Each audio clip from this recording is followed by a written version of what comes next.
फोटोको ब्याकग्राउन्ड कसरी चेन्ज गर्ने।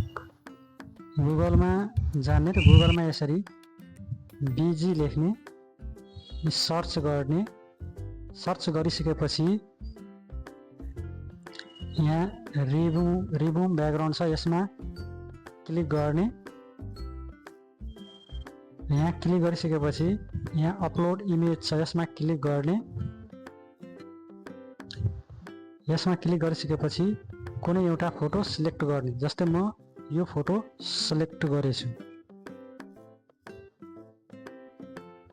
र यहाँ ब्याकग्राउन्ड रिमुभ हुन्छ। र त्यस पछाडि यहाँ ब्याकग्राउन्ड भन्ने प्लस आइकन जस्तो छ, यसमा क्लिक गर्ने। यहाँ क्लिक गर्ने र तल आउने। तल आइसकेपछि यहाँ तपाईलाई जुन खाले ब्याकग्राउन्ड मन पर्छ त्यो यहाँबाट सिलेक्ट गर्ने र त्यहाँ लाउने। जस्तै मलाई म यो सिलेक्ट गर्ने। यसरी सिलेक्ट गरिसकेपछि अब यहाँ डाउनलोडको अप्सन छ।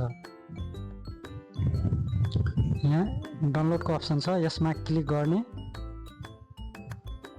यसमा क्लिक गर्ने र क्लिक गरिसकेपछि यहाँ दुईटा अप्सन आउँछ, एउटा तल र एउटा माथि छ, फ्री वाला। यो फ्री वालामा के गर्ने त क्लिक गर्ने।